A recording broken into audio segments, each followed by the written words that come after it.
It was a Thursday night. We'd been dating for almost 3 years. Not the on and off kind, not dramatic or unstable. At least that's what I thought. It was steady, quiet. We lived in a nice apartment just outside the city. We had routines, inside jokes, talked about moving in permanently. Even marriage, someday. But that night, something felt off the moment we sat down. She picked a restaurant, one of those dim little bistros she loved.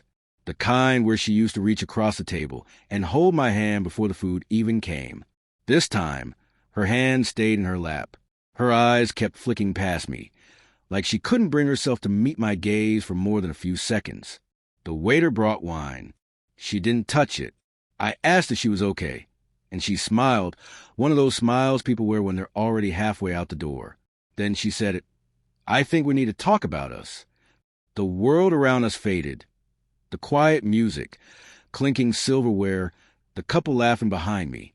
I knew what was coming. You always do when someone starts a sentence like that. "I've been thinking a lot," she said, "and I feel like we're just not in the same place anymore." I didn't interrupt. I just listened. But what I heard didn't sound like her at all. "I don't think I'm happy anymore," she continued. "And I think it's better if we both go our separate ways before it gets harder." The words sat heavy between us. I looked at her, not even hurt, just confused, like I'd suddenly woken up in someone else's life. How did we go from late-night cuddles and movie marathons to this? But what she didn't know was that I already knew. 2 weeks earlier, she left her iPad open on the kitchen counter. There were messages. A guy named Tyler, from her office.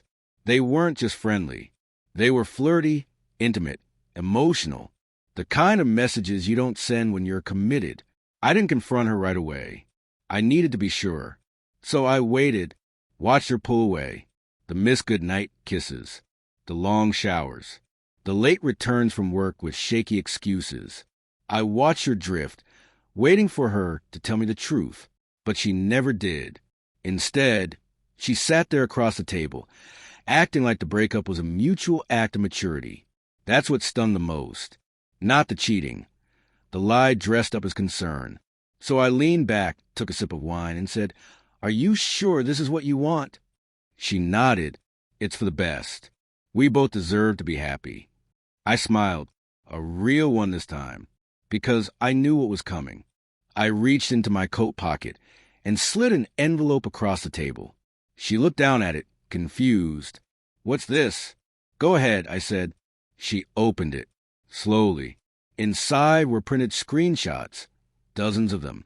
Every message she sent to Tyler. Every, "I wish you were here." Every late-night emoji. Every, "He doesn't get me like you do." Her hand started to shake. "I didn't want to do this," I said quietly. "But since you're being honest with me tonight, I figured I'd return the favor."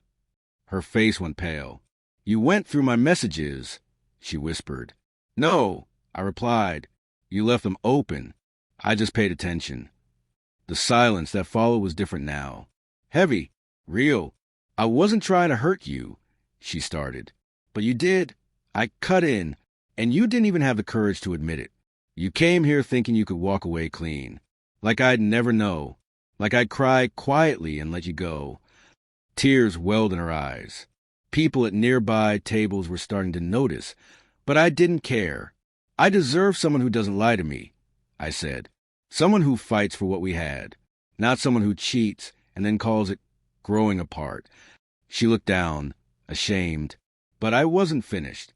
"I already moved your things out this morning," I said. "Your keys won't work anymore. I canceled the lease. I even returned your favorite mug to your desk at work." I stood up. "I'm done being the guy who waits around hoping you'll choose him again." She sat there, stunned.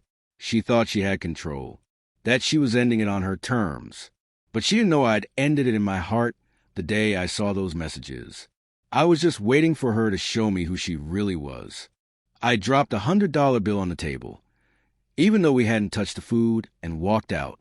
No yelling, no begging, no drama, just quiet truth and a clean break. And that walk to the car alone in the cold, it was the first time in weeks I felt warm again, like I was stepping back into my own life, free, Sometimes the most powerful thing you can do is walk away, especially when they never saw it coming.